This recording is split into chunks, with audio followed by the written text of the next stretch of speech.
Biblia pentru azi.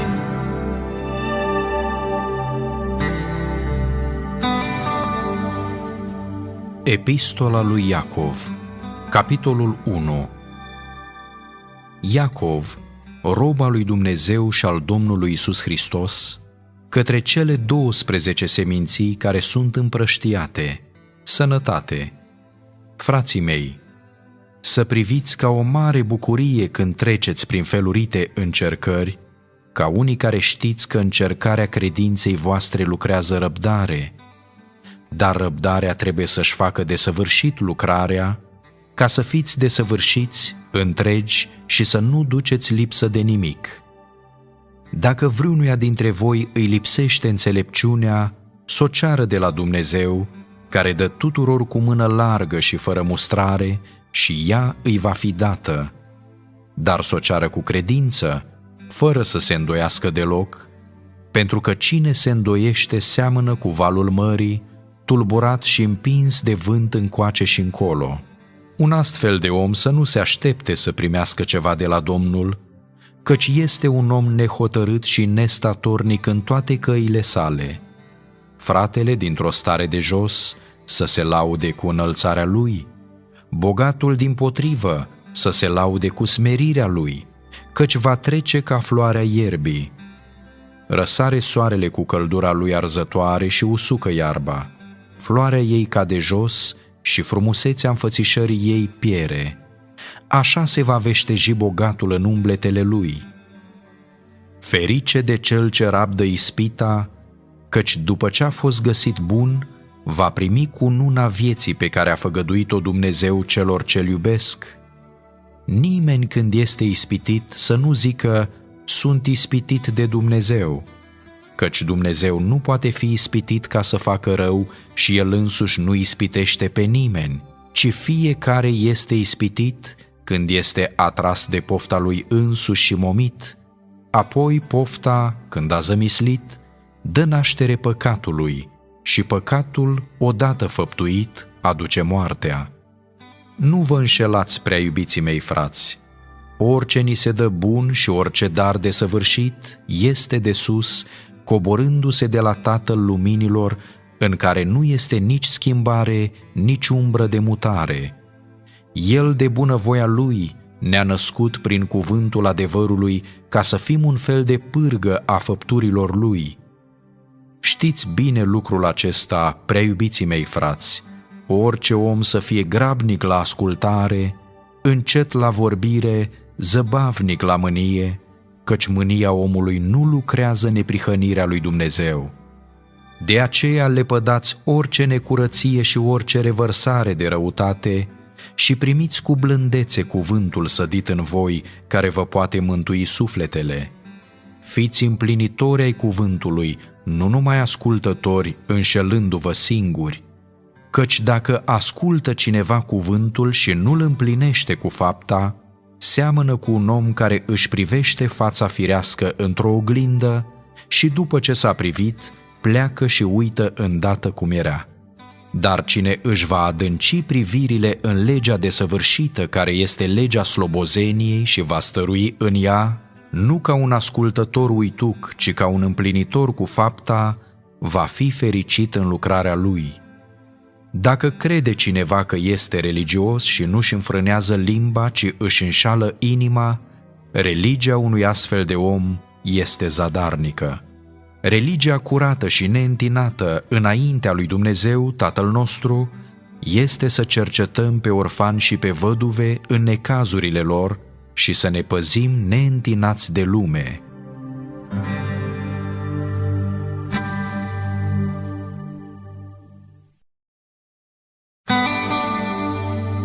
Epistola lui Iacov, capitolul 2. Frații mei, să nu țineți credința Domnului nostru Iisus Hristos, Domnul Slavei, căutând la fața omului. Căci, de pildă, dacă intră în adunarea voastră un om cu un inel de aur și cu o haină strălucitoare, și intră și un sărac îmbrăcat prost, și voi puneți ochii pe cel ce poartă haina strălucitoare și îi ziceți, tu șezi în locul acesta bun, și apoi ziceți săracului: tu stai acolo în picioare, sau șezi jos la picioarele mele, nu faceți voi oare o deosebire în voi înșivă și nu vă faceți voi judecători cu gânduri rele? Ascultați, prea iubiții mei frați, n-a ales Dumnezeu pe cei ce sunt săraci în ochii lumii acesteia ca să-i facă bogați în credință și moștenitori ai împărăției pe care a făgăduit-o celor ce-L iubesc? Și voi înjosiți pe cel sărac. Oare nu bogații vă asupresc și vă târăsc înaintea judecătoriilor? Nu batjocoresc ei frumosul nume pe care îl purtați? Dacă împliniți legea împărătească potrivit Scripturii, să iubești pe aproapele tău ca pe tine însuți, bine faceți. Dar dacă aveți în vedere fața omului, faceți un păcat și sunteți osândiți de lege ca niște călcători de lege. Căci cine păzește toată legea și greșește într-o singură poruncă, se face vinovat de toate. Căci cel ce a zis să nu prea curvești, a zis și să nu ucizi. Acum, dacă nu prea curvești, dar ucizi, te faci călcător al legii. Să vorbiți și să lucrați ca niște oameni care au să fie judecați de o lege a slobozeniei. Căci judecata este fără milă pentru cel ce n-a avut milă, dar mila biruie judecata. Frații mei, ce-i folosește cuiva să spună că are credință dacă n-are fapte? Poate oare credința aceasta să-l mântuiască? Dacă un frate sau o soră sunt goi și lipsiți de hrana de toate zilele, și unul dintre voi le zice: duceți-vă în pace, încălziți-vă și săturați-vă, fără să le dea cele trebuincioase trupului, la ce i-ar folosi? Tot așa și credința, dacă n-are fapte, este moartă în ea însăși. Dar va zice cineva: tu ai credința și eu am faptele. Arată-mi credința ta fără fapte și eu îți voi arăta credința mea din faptele mele. Tu crezi că Dumnezeu este unul și bine faci, dar și dracii cred și se înfioară. Vrei dar să înțelegi, om nesocotit, că credința fără fapte este zadarnică? Avraam, părintele nostru, n-a fost el socotit neprihănit prin fapte când a adus pe fiul său Isaac jertfă pe altar? Vezi că credința lucra împreună cu faptele lui și prin fapte credința a ajuns desăvârșită.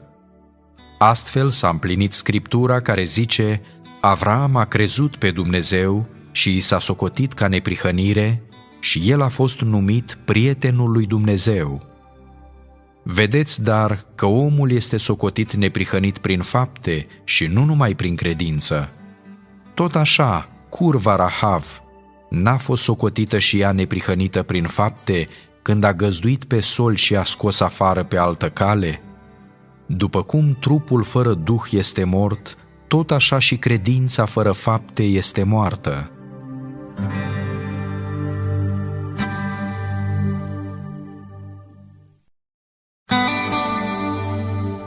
Epistola lui Iacov, capitolul 3.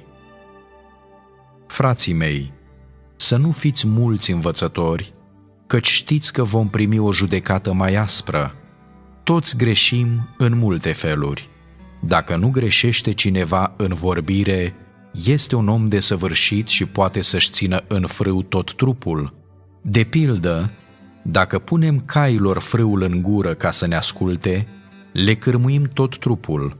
Iată și corăbiile, cât de mari sunt, și măcar că sunt mânate de vânturi iuți, totuși sunt cârmuite de o cârmă foarte mică, după gustul cârmaciului.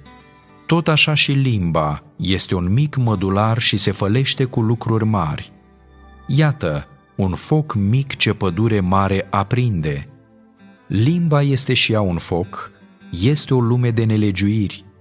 Ea este aceea dintre mădularele noastre care întinează tot trupul și aprinde roata vieții când este aprinsă de focul ghienei. Toate soiurile de fiare, de păsări, de târătoare, de viețuitoare de mare se îmblânzesc și au fost îmblânzite de neamul omenesc. dar limba niciun om nu poate îmblânzi. Ea este un rău care nu se poate înfrâna, este plină de o otravă de moarte. Cu ea binecuvântăm pe Domnul și Tatăl nostru și tot cu ea blestemăm pe oameni care sunt făcuți după asemănarea lui Dumnezeu. Din aceeași gură iese și binecuvântarea și blestemul. Nu trebuie să fie așa, frații mei. Oare din aceeași vână a izvorului țâșnește și apă dulce și apă amară? Frații mei, poate oare un smochin să facă măsline sau o viță să facă smochine? Nici apa sărată nu poate da apă dulce. Cine dintre voi este înțelept și priceput? Să-și arate, prin purtarea lui bună, faptele făcute cu blândețea înțelepciunii. Dar dacă aveți în inima voastră invidie amară și un duh de ceartă, să nu vă lăudați și să nu mințiți împotriva adevărului. Înțelepciunea aceasta nu vine de sus, ci este pământească, firească, drăcească. Căci acolo unde este invidie și duh de ceartă, este tulburare și tot felul de fapte rele. Înțelepciunea care vine de sus este întâi curată, apoi pașnică, blândă, ușor de înduplecat, plină de îndurare și de roade bune, fără părtinire, nefățarnică, și roada neprihănirii este semănată în pace pentru cei ce fac pace.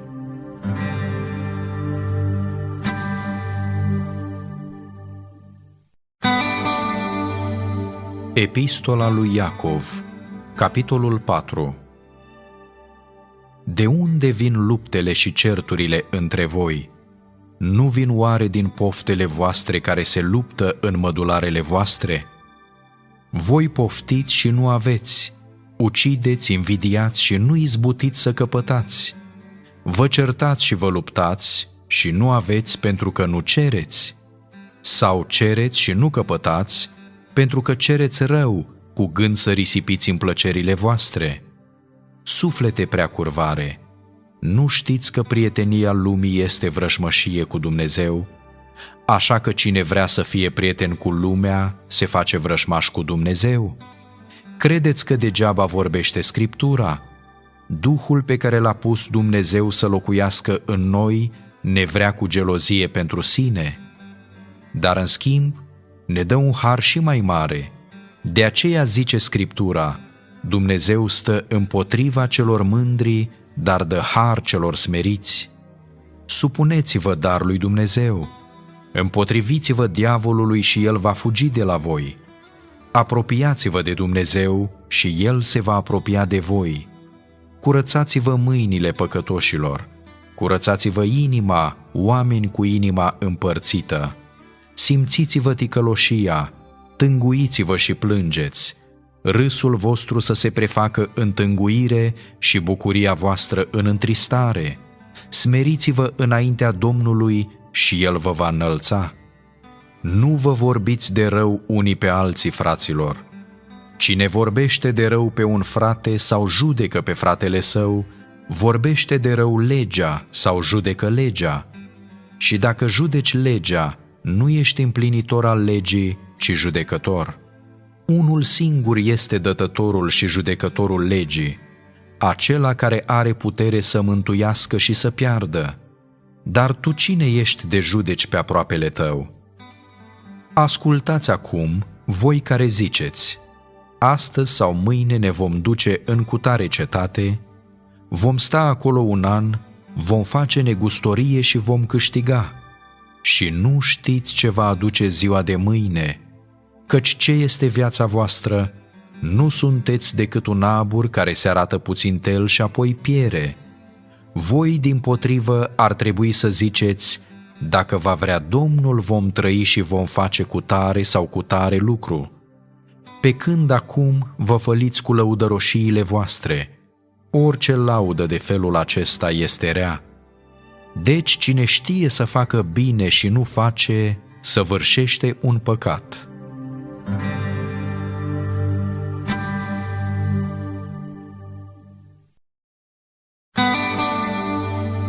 Epistola lui Iacov, Capitolul 5. Ascultați acum voi, bogaților, plângeți și tânguiți-vă din pricina nenorocirilor care au să vină peste voi. Bogățiile voastre au putrezit și hainele voastre sunt roase de molii. Aurul și argintul vostru au ruginit și rugina lor va fi o dovadă împotriva voastră. Ca focul are să vă mănânce carnea. V-ați strâns comori în zilele din urmă. Iată că plata lucrătorilor care v-au secerat câmpiile și pe care le-ați oprit-o prin înșelăciune strigă, și strigătele secerătorilor au ajuns la urechile Domnului oștirilor. Ați trăit pe pământ în plăceri și în desfătări, v-ați săturat inimile chiar într-o zi de măcel, ați osândit, ați omorât pe cel neprihănit care nu vi se împotrivea. Fiți dar îndelung răbdători, fraților, până la venirea Domnului. Iată că plugarul așteaptă rodul scump al pământului și îl așteaptă cu răbdare până primește ploaie timpurie și târzie. Fiți și voi îndelung răbdători, întăriți-vă inimile, căci venirea Domnului este aproape. Nu vă plângeți unii împotriva altora, fraților, ca să nu fiți judecați. Iată că judecătorul este chiar la ușă. Frații mei, luați ca pildă de suferință și de răbdare pe prorocii care au vorbit în numele Domnului. Iată, noi numim fericiți pe cei ce au răbdat. Ați auzit vorbindu-se despre răbdarea lui Iov și ați văzut ce sfârșit i-a dat Domnul și cum Domnul este plin de milă și de îndurare. Mai presus de toate, frații mei, să nu vă jurați nici pe cer, nici pe pământ, nici cu vreun alt fel de jurământ, ci da al vostru să fie da și nu să fie nu, ca să nu cădeți sub judecată. Este vreunul printre voi în suferință? Să se roage. Este vreunul cu inimă bună? Să cânte cântări de laudă. Este vreunul printre voi bolnav? Să cheme pe prezbiterii bisericii și să se roage pentru el după ce îl vor unge cu un de lemn în numele Domnului. Rugăciunea făcută cu credință va mântui pe cel bolnav și Domnul îl va însănătoși, și dacă a făcut păcate, îi vor fi iertate. Mărturisiți-vă unii altora păcatele și rugați-vă unii pentru alții ca să fiți vindecați. Mare putere are rugăciunea fierbinte a celui neprihănit. Ilie era un om supus acelorași slăbiciuni ca și noi și s-a rugat cu stăruință să nu plouă și n-a plouat deloc în țară 3 ani și 6 luni.